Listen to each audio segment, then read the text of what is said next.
warahmatullahi wabarakatuh. Sebelumnya perkenalkan, nama saya Valerina Putri Gianti dari kelas 10 akuntansi 3. Pada kesempatan kali ini saya ingin menyampaikan tentang bagaimana cara kita menyikapi jika dalam menghadapi berita hoaks.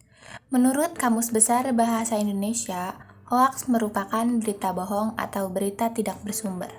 Hoaks adalah rangkaian informasi yang sengaja disesatkan namun dijual sebagai kebenaran dan dikemas semenarik mungkin agar menjadi konsumsi publik.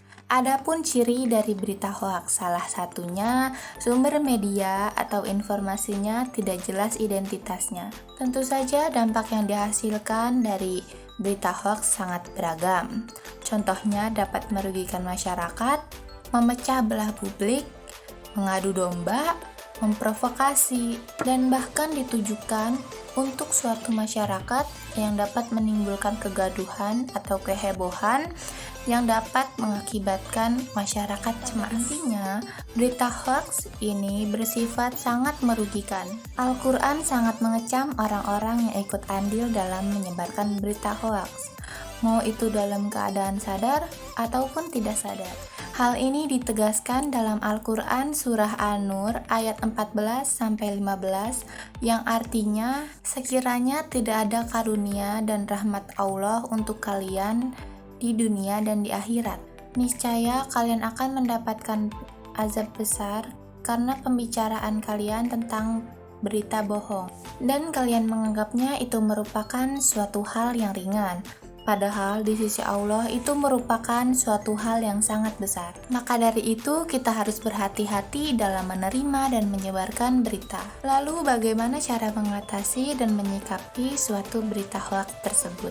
Terhadap berita-berita yang belum jelas kebenarannya, kita sebaiknya meneliti dan memeriksa terlebih dahulu sebelum kita menyebarluaskan berita tersebut. Agar dapat mengatasi dan menyikapi penyebaran berita hoaks, kalian harus terlebih dahulu mengenal dari ciri-ciri berita hoaks yang sudah saya sampaikan sebelumnya. Kemudian menerapkan dan mensosialisasikan pentingnya literasi digital agar tidak menjadi netizen sesat. Cara menyikapi dan mengatasi berita hoaks yang pertama, jangan mudah terprovokasi dengan judul berita. Jadi, sebelum kita menyebarluaskan berita tersebut, kita harus membaca dan memahami secara perlahan agar tidak mudah terprovokasi.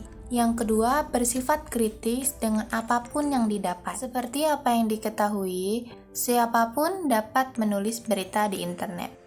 Namun, tidak semua orang memiliki kapasitas dan rasa bertanggung jawab dengan apa yang sudah ia tulis. Maka dari itu, pentingnya kita untuk mencari tahu berita tersebut valid atau tidak. Cara mengetahui berita tersebut valid atau tidak, kalian bisa mencari referensi di internet atau di berbagai sumber lainnya. Yang keempat, selalu gunakan logika. Nah, kita saat mendapati berita hoaks, harus selalu menggunakan logika kita saat mendapati berita yang belum diketahui kebenarannya. Yang kelima, melakukan konfirmasi. Selalu tanyakan kepada lembaga yang bersangkutan. Yang keenam, melaporkan konten yang mengandung hoaks. Cara yang efektif untuk mengatasi dari berita hoaks yaitu dengan cara melaporkan kepada lembaga yang berwenang. Yang ketujuh, saring sebelum sharing.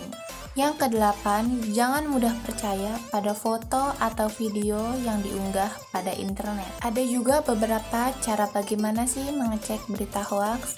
Yang pertama, perhatikan elemen berita tersebut.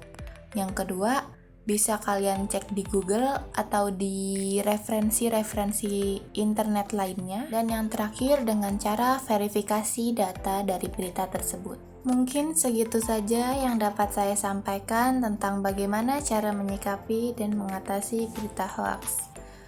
Kurang lebihnya mohon maaf. Wabillahi taufiq wal hidayah. Wassalamualaikum warahmatullahi wabarakatuh.